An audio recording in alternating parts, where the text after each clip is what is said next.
नमस्कार। आप सभी का स्वागत है हमारे चैनल में। आज मैं आपके सामने लेकर प्रस्तुत हुई हूँ भौतिक भूगोल के सिद्धांत, इस पुस्तक का खंड 4 जलवायु का प्रथम अध्याय, वायुमंडल का संगठन तथा संरचना। चैप्टर को शुरू करने से पहले आपके साथ डिस्कस करना चाहूंगी कि इस चैप्टर के की पॉइंट्स क्या क्या हैं।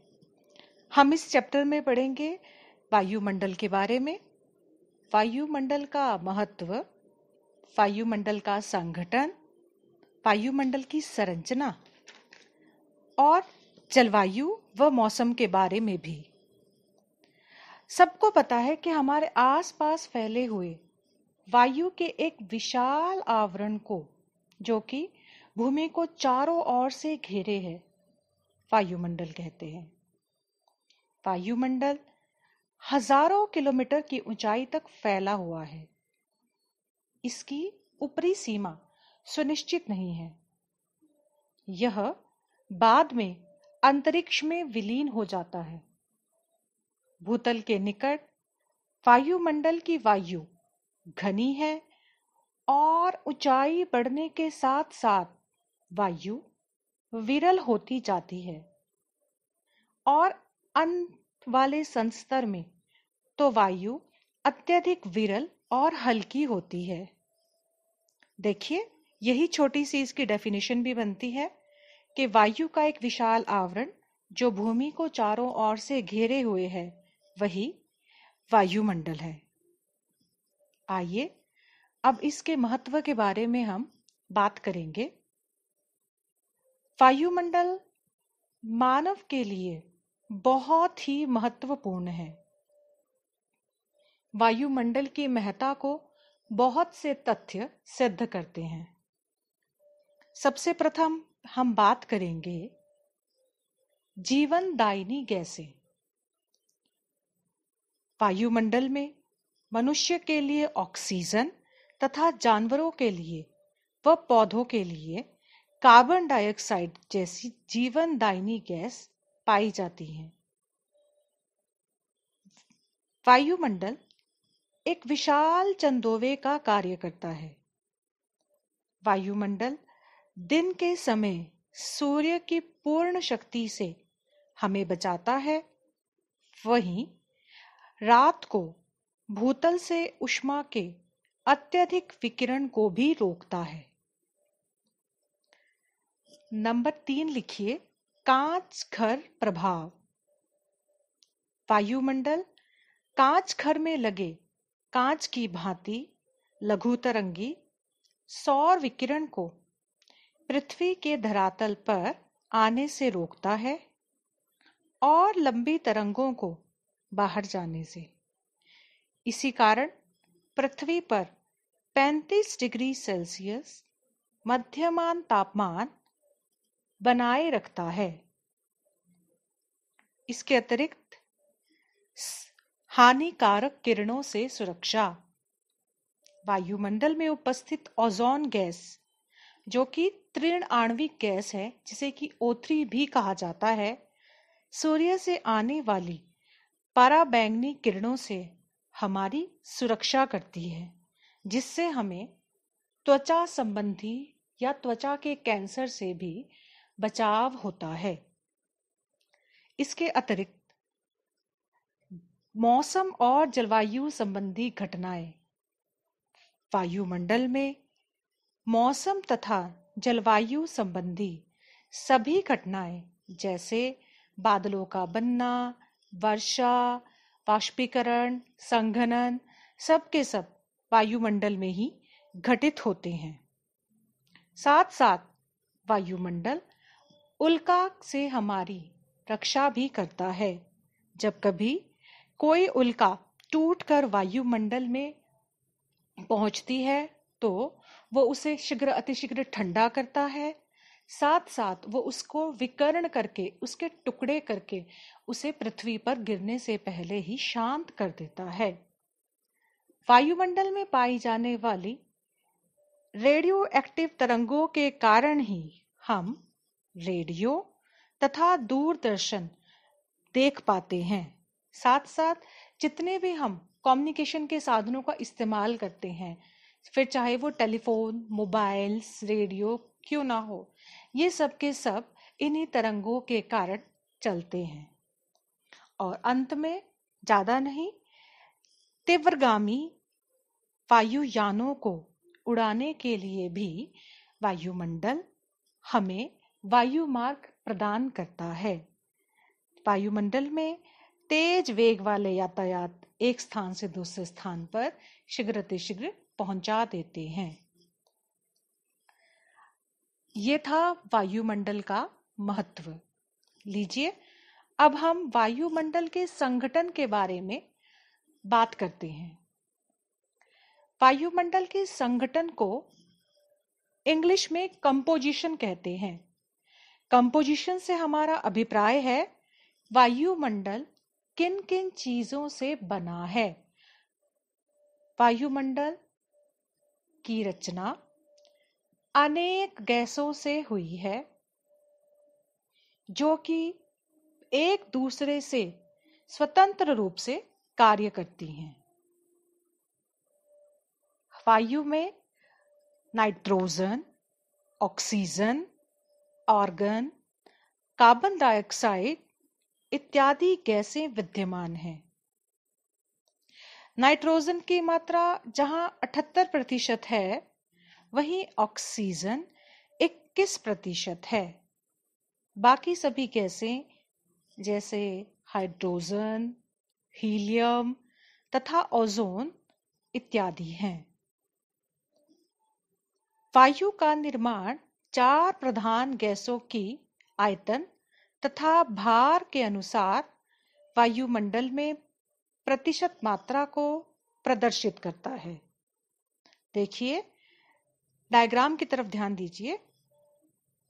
वायु का निर्माण करने वाली प्रधान गैसें हैं नाइट्रोजन 78.088% आयतन के अनुसार, 75.527% भार के अनुसार, ऑक्सीजन 20.949% आयतन के अनुसार, 23.143% भार के अनुसार, आर्गन 0.93% आयतन के अनुसार, 1.282% भार के अनुसार, और वहीं कार्बन डाइऑक्साइड 0.03% आयतन के अनुसार और 0.0456% भार के अनुसार, जिनका कुल योग हुआ 99.997% आयतन के अनुसार, 99.9976% भार के अनुसार। वायुमंडल के विभिन्न भागों में गैसों की मात्रा में बहुत कम अंतर पाया जाता है। जितनी भारी गैसें हैं, वे वायुमंडल की निचली परतों में ही पाई जाती हैं। जैसे जैसे ऊपरी परतों में जाती हैं, हल्की गैसें प्रधान होती रहती हैं। इसके अतिरिक्त जलवाष्प, धूलिकण, धुआं, लवण और अन्य अशुद्धियां भी वायुमंडल में पाई जाती हैं, परंतु ये सभी तत्व परिवर्तनशील हैं। वायुमंडल का संगठन स्थायी नहीं, बल्कि समय और स्थान के साथ बदल जाता है। सबसे प्रथम हम बात करेंगे ऑक्सीजन की। वायुमंडल में पाई जाने वाली समस्त गैसों में ऑक्सीजन गैस जीवन के लिए सबसे अधिक महत्वपूर्ण है। यह मनुष्यों व जानवरों के श्वास लेने के काम आती है और अन्य रासायनिक तत्वों से सुगमता से मिल जाती है। वहीं दहन यानी कि आग के लिए भी अत्यावश्यक है। आइए बात करेंगे नाइट्रोजन के बारे में। नाइट्रोजन अन्य तत्वों से सुगमता से नहीं मिलती। इसका एक मुख्य प्रभाव ऑक्सीजन को तनु करना है। तनु से हमारा अर्थ है डाइल्यूट करना।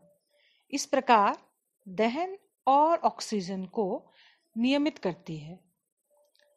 कार्बन डाइऑक्साइड वायुमंडल में आयतन के आधार पर 0.03% भाग में कार्बन डाइऑक्साइड गैस पाई जाती है। यह जलवायु अवस्थाओं के लिए अत्यंत महत्वपूर्ण है। यह गैस प्रवेशी सौर विकिरण के लिए पारदर्शी और पार्थिव बहिर्गामी विकिरण के लिए अपारदर्शी है। यह पार्थिव बहिर्गामी विकिरण का कुछ भाग अवशोषित कर लेती है, कंज्यूम कर लेना। इस प्रकार भूतल के निकट वायु को गर्म रखती है। वहीं यह जलवाष्प के साथ मिलकर वायुमंडल की कांच घर प्रक्रिया के लिए उत्तरदायी है। ग्रीन हाउस इफेक्ट वायुमंडल की अन्य स्थायी गैसों के विपरीत कार्बन डाइऑक्साइड गैस की मात्रा में पिछले कुछ दशाब्दियों में बहुत अधिक बढ़ोतरी हुई है, जिसके कारण ग्लोबल वार्मिंग की समस्या भी आजकल पनप रही है। आइए बात करते हैं ओजोन गैस के बारे में। वायुमंडल की एक अन्य महत्वपूर्ण गैस ओजोन गैस। यह गैस त्रिआण्विक गैस है, 3 अणुओं से मिलके बनी है, एक छलनी की भांति कार्य करती है। सूर्य की ओर से आने वाली पराबैंगनी विकिरण को अवशोषित कर लेती है। वायुमंडल में यह गैस बहुत कम मात्रा में पाई जाती है, असमान रूप से वितरित है। यह भूतल से मुख्य रूप से 20 से 50 किलोमीटर की ऊंचाई में सकेंद्रित है। इसके अतिरिक्त अन्य गैसों के बारे में बात करेंगे। वायुमंडल की निष्क्रिय गैसों में आर्गन आयतन के अनुसार प्रमुख है। इसके अतिरिक्त नियॉन, हीलियम, क्रिप्टॉन और जिनॉन है। मौसम संबंधी घटनाओं को प्रभावित करने में इन गैसों का कोई महत्व नहीं है। आइए अब हम बात करते हैं जलवाष्प के बारे में। जलवाष्प वायुमंडल में पाई जाने वाली सबसे अधिक परिवर्तनशील तथा असमान वितरण वाली गैस है।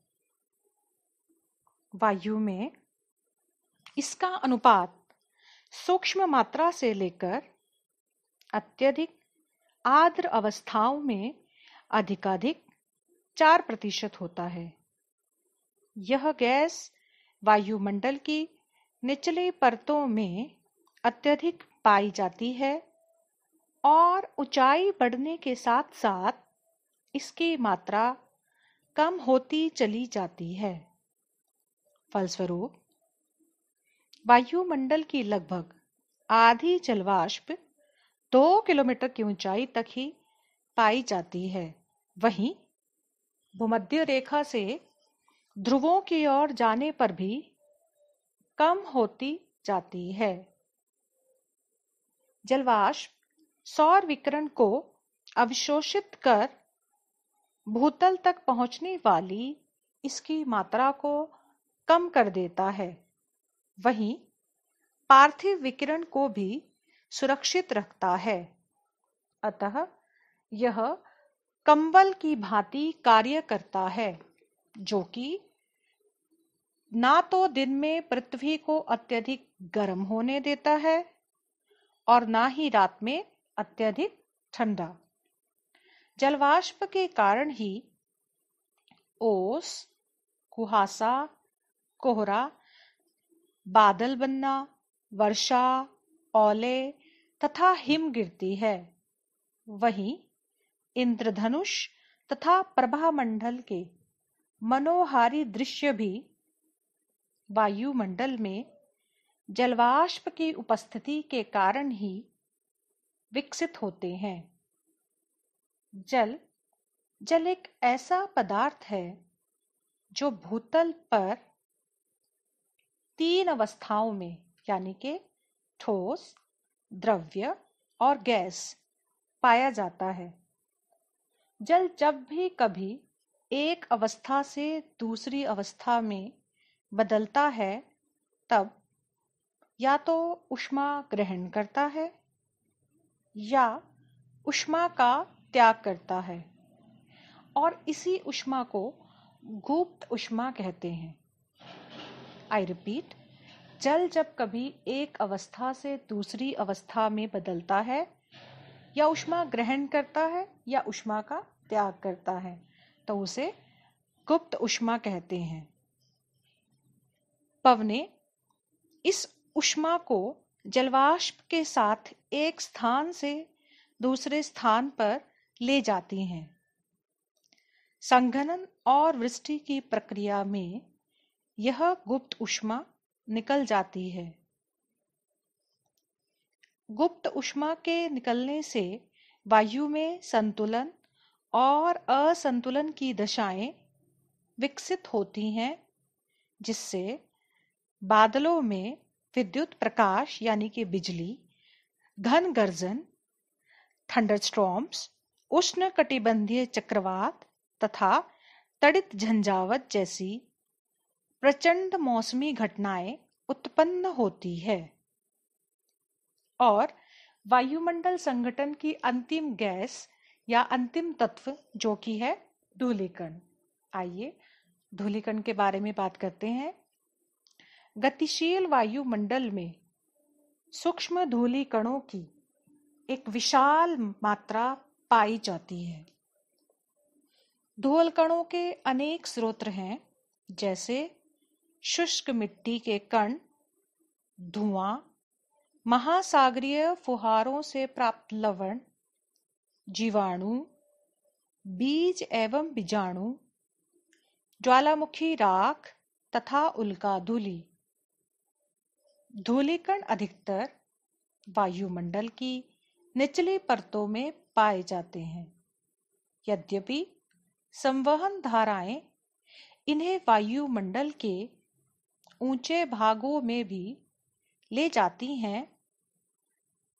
भूमध्य रेखीय तथा ध्रुवीय क्षेत्रों की तुलना में उपोष्ण तथा समशीतोष्ण क्षेत्रों में अधिक शुष्क वायु तथा पवनों के कारण धूलिकणों की मात्रा अधिक होती है।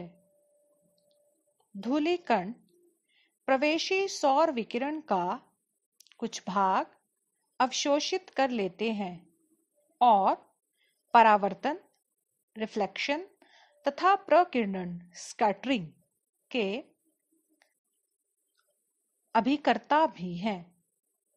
जलवाष्प का संघनन महान धूलिकणों के केंद्रकों पर आरंभ हो जाता है। ये प्रभात एवं सांध्य मतलब संध्या की तीव्रता एवं अवधि का कारण है। आकाश का नीला रंग और सूर्यास्त का लाल रंग गैसीय अणुओं तथा धूलिकणों द्वारा दृष्ट और सौर स्पेक्ट्रम के प्रकीर्णन के कारण ही होते हैं। इसके अतिरिक्त धूल तथा धूम कोहरा इत्यादि घटनाएं भी धूलिकणों के कारण होती है। तो हमने आज डिस्कस किया वायुमंडल का संगठन, जिसमें हमने प्रमुख गैसें oxygen, nitrogen, carbon dioxide, ozone gas, जलवाष्प और धूल कणों के बारे में बात की।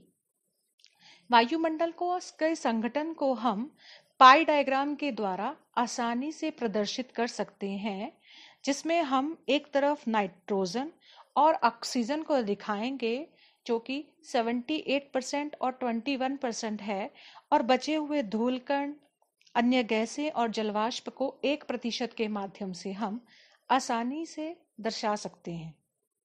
आइए बात करते हैं वायुमंडल की संरचना की। वायुमंडल की संरचना जिस प्रकार हमारी पृथ्वी विभिन्न परतों में गठी हुई है, प्याज के समान एक परत के बाद दूसरी परत, उसी प्रकार वायुमंडल में भी विभिन्न परतें पाई जाती हैं।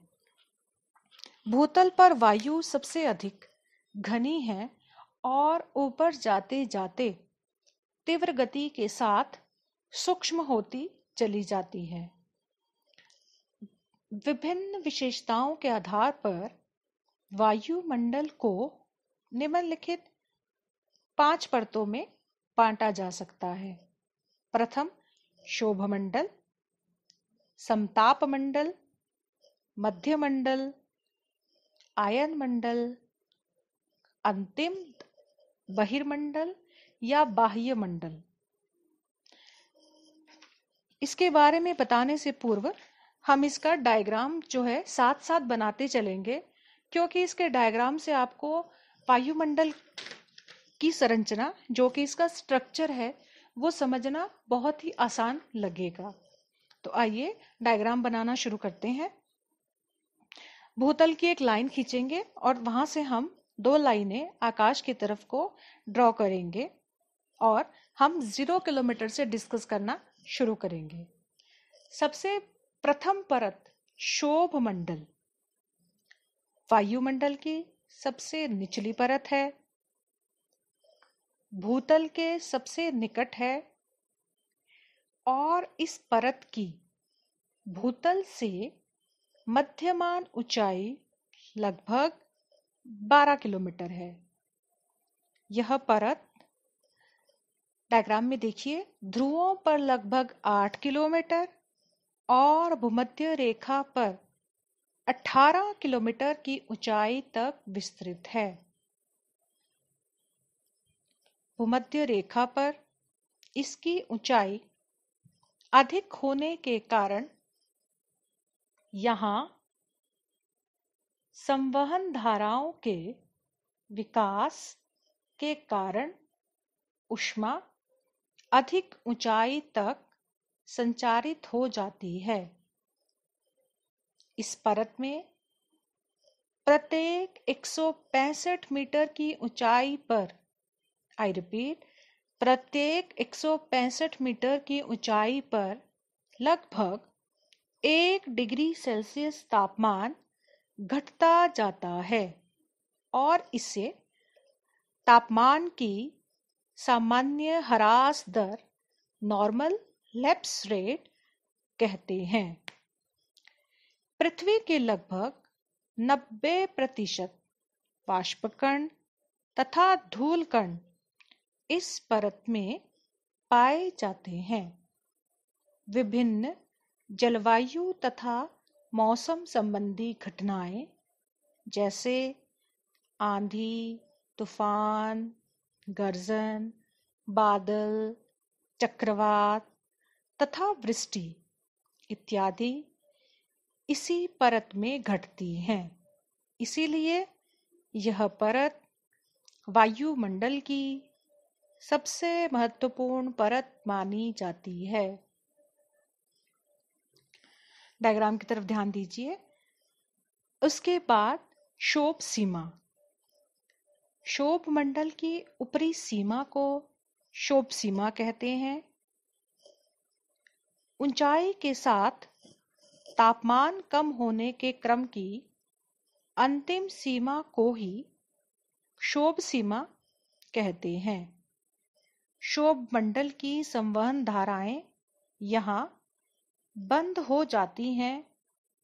इस परत की मोटाई लगभग 1.5 से 2 किलोमीटर है। यह परत मौसम परिवर्तन समाप्त कर देती है और शांत वातावरण को बनाती है। इसीलिए इसे शांत शोभ सीमा भी कहते हैं। आगे ध्यान दीजिए, डायग्राम की तरफ देखिए।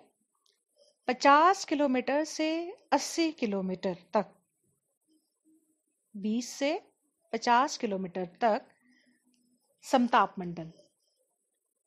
शोभ सीमा से ऊपर 50 किलोमीटर की ऊंचाई तक फैली विस्तृत परत को समताप मंडल कहते हैं।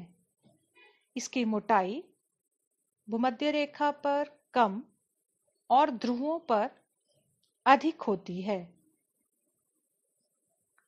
भूमध्य रेखा में कहीं कहीं तो इसका अस्तित्व है ही नहीं।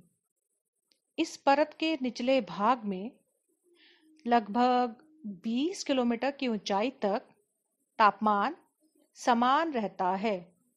उसके पश्चात 50 किलोमीटर तक तापमान धीरे धीरे बढ़ता जाता है, जिसका मुख्य कारण 20 से 50 किलोमीटर की ऊंचाई तक इस परत में ओजोन गैस पाया जाना है, जो कि सूर्य की पराबैंगनी किरणों को अवशोषित करके हमें त्वचा संबंधी रोगों से बचाती है।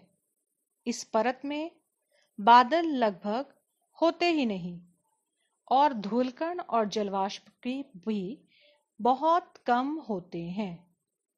वायु परिसंचरण भी लगभग क्षैतिज ही होता है। तीसरी परत मध्यमंडल 50 किलोमीटर से 80 किलोमीटर तक वायुमंडल की तीसरी परत, जिसे कि मध्यमंडल कहते हैं, 80 किलोमीटर की ऊंचाई तक फैली है। इस परत में ऊंचाई बढ़ने के साथ तापमान फिर से घटने लगता है, जो 80 किलोमीटर की ऊंचाई तक घटकर -100 डिग्री सेल्सियस हो जाता है। तीसरी महत्वपूर्ण परत आयनमंडल, यह वायुमंडल की चौथी महत्वपूर्ण परत है। 80 से 400 किलोमीटर की ऊंचाई तक फैली है। इस परत में वायु विद्युत आवेशित होती है, आई मीन इलेक्ट्रिकली चार्ज्ड। इस परत द्वारा पृथ्वी की ओर से भेजी गई रेडियो तरंगे टकराकर वापस पृथ्वी की ओर परावर्तित हो जाती हैं और इस परत में तापमान पुनः तीव्र वेग से बढ़ने लगता है और 400 किलोमीटर की ऊंचाई पर तापमान 1100 डिग्री सेल्सियस के समीप हो जाता है। अंतिम परत बाह्यमंडल या बहिर्मंडल, आयन मंडल के पश्चात पाई जाने वाली वायुमंडल की सबसे ऊपरी परत को बहिर्मंडल कहते हैं। यह परत 400 किलोमीटर की ऊंचाई के बाद फैली है। इस परत में वायु अत्यंत सूक्ष्म है, जो धीरे धीरे बाहरी अंतरिक्ष में विलीन होती जाती है। यहाँ की वायु में हाइड्रोजन तथा हीलियम गैसों की प्रधानता है। इस परत के संबंध में हमें बहुत कम ज्ञान प्राप्त है। हाँ, इतना अवश्य है कि यहाँ तापमान बहुत ही ऊंचा होता जाता है। तो देखिए, डायग्राम की सहायता से इस क्वेश्चन को करने में हमें कितनी आसानी हुई और हम जल्दी ही इस क्वेश्चन को आसानी से याद भी कर सकते हैं। अंत में हम डिस्कस करेंगे मौसम के बारे में। अगर आपसे पूछा जाए कि मौसम क्या है, तो आपका जवाब क्या होगा? मौसम किसी स्थान पर थोड़े समय की अवधि, जैसे कि एक दिन या एक सप्ताह इत्यादि के वायुमंडल के तापमान, वायुदाब, पवनें और आर्द्रता संबंधी अवस्था को ही हम उस स्थान का मौसम कहते हैं। उदाहरण के लिए, यदि किसी विशेष दिन आकाश बादलों से घिरा हुआ है और सूर्य दिखाई नहीं देता, तो हम कहेंगे आज मौसम मेघाच्छन्न है, मतलब आज मौसम क्लाउडी है। इसी प्रकार यदि किसी दिन खूब वर्षा हो रही हो, वायु में आर्द्रता सामान्य से अधिक हो तो हम कहेंगे आज का मौसम आर्द्र है। वहीं सूर्य तेजी से चमक रहा हो तो हम कहेंगे आज मौसम सनी है। वायुमंडल की अवस्था समय समय पर बदलती रहती है, इसीलिए मौसम भी बदलता रहता है। ध्यान देने वाली बात कि किसी भी जगह का एक दिन का या एक सप्ताह का जो भी वायुमंडल का तापमान, वायुदाब, पवनें और आर्द्रता होगी वो ही उस जगह का मौसम कहलाएगा। और लास्ट, जलवायु।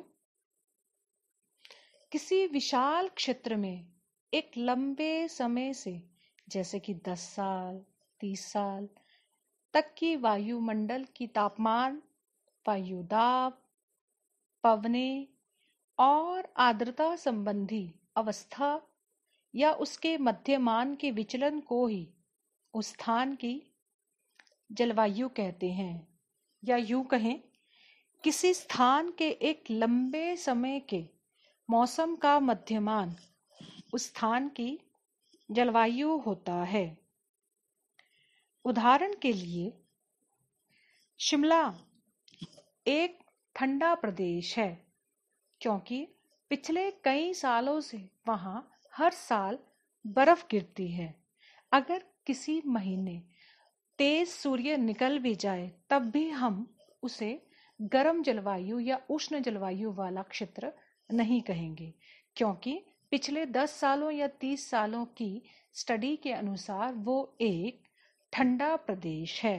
वहीं हिसार में किसी विशेष दिन खूब वर्षा हो तो हम कहेंगे आज मौसम आर्द्र है, परंतु इसका अर्थ ये नहीं कि हिसार की जलवायु आर्द्र है, क्योंकि जलवायु एक लंबे काल के लिए देखभाल किए गए मौसम की मध्यमान अवस्था है और इस दृष्टि से हिसार एक शुष्क स्थान है, क्योंकि वर्षों हिसार के मौसम का अध्ययन करने से पता चलता है कि हिसार में वर्षा केवल थोड़े दिनों में ही होती है और शुष्क दिनों की मात्रा बहुत अधिक है।